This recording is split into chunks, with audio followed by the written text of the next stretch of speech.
ফের কালীঘাট থানার ওসি বদল করা হলো। কালীঘাট থানার নতুন ওসি হচ্ছেন বলাই বাগ। ভাঙড়ের পোলেরহাট থানার অ্যাডিশনাল ওসি ছিলেন বলাই বাগ, যাকে এবার কালীঘাট থানার ওসির দায়িত্ব দেওয়া হচ্ছে। আরো বিস্তারিত আমাদের প্রতিনিধি ময়ূক ঠাকুর চক্রবর্তীর কাছ থেকে জানবো। ময়ূক, দেখো, গতকাল গৌতম দাস কালীঘাট থানার অফিসার ইনচার্জ, তাকে নির্বাচন কমিশন অফিসার ইনচার্জ করেছিল। আমরা জানি ভবানীপুর বিধানসভা মুখ্যমন্ত্রী মমতা বন্দ্যোপাধ্যায় যেখান থেকে প্রতিদ্বন্দ্বিতা করছেন, সেই বিধানসভার একটা বড় পোর্শন কালীঘাট থানার আওতাধীন। এবং গত বিধানসভা ভোটের দিন, সেই দিনও গৌতম দাস ওখানে কর্তব্যরত অবস্থায় ছিলেন।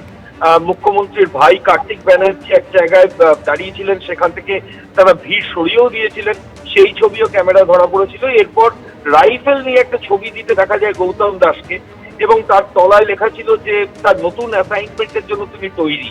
এরপরে তৃণমূল কংগ্রেসের তরফ থেকে নির্বাচন কমিশন এবং কলকাতার পুলিশ কমিশনারকে একটা কমপ্লেন করা হয় যে একজন থানার ওসি কি করে এই ধরনের ছবি দেন একটা রাইফেল নিয়ে চেম্বারের মধ্যে, এবং রেডি ফর মাই নিউ অ্যাসাইনমেন্টের মাধ্যমে তিনি কি বলতে চাইছেন, কোন অ্যাসাইনমেন্টের জন্য তিনি প্রস্তুত রাইফেল নিয়ে, এই নিয়ে প্রশ্ন ওঠে। এবং লালবাজার গতকাল দুপুরবেলা কালীঘাট থানার অফিসার ইনচার্জ গৌতম দাস তাকে সাসপেন্ড করে দেয়। সাসপেনশনের পরে উল্টোডাঙ্গা মহিলা থানার ওসি চামেলি মুখার্জিকে কালীঘাট থানার ওসি করা হয়। এবং তারপর আজকে আবার একটা নির্দেশিকা বেরিয়েছে, তাতে দেখা যাচ্ছে যে চামেলি মুখার্জি, যিনি উল্টোডাঙ্গা মহিলা থানার ওসি ছিলেন, যাকে কালীঘাট থানার ওসি করা হয়েছিল, এই যে নোটিফিকেশন সেটাও ক্যান্সেল হয়েছে। কালীঘাট থানার নতুন অফিসার ইনচার্জ হচ্ছেন ভাঙড়ের পোলেরহাট থানার অ্যাডিশনাল অফিসার ইনচার্জ বলাই বাগ, তিনি কালীঘাট থানার ওসি হচ্ছেন। সাম্প্রতিককালে সত্যজিৎ কর্মকার প্রথমে কালীঘাট থানার ওসি ছিলেন, তাকে নির্বাচন কমিশন মাসখানেক আগে সরিয়ে দিল যখন রাজ্য জুড়ে পুলিশের রদবদল চলছে। এরপর additional officer in charge Nirupam Dutta দায়িত্ব সামলাচ্ছিলেন।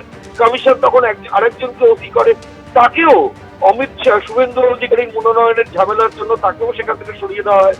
এরপর নিরুপম দত্ত দায়িত্ব সামলাচ্ছিলেন, কিছুদিন আগে তাকেও সেখান থেকে সরিয়ে দেওয়া হয়। এরপর গৌতম দাসকে নিয়ে আসা হয়, গৌতম দাসও রাইফেল নিয়ে ছবি দেওয়া ছিল, গৌতম দাসকেও রিমুভ করা হলো। তারপর চামেলি মুখার্জিকে গতকাল ওসি করা হলো।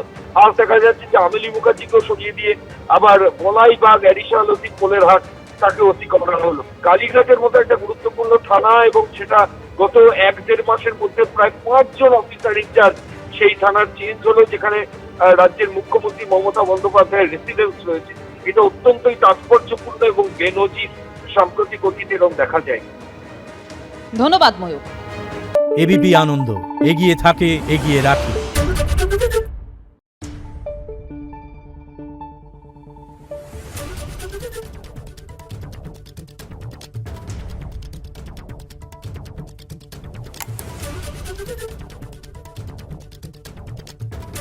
Thank you.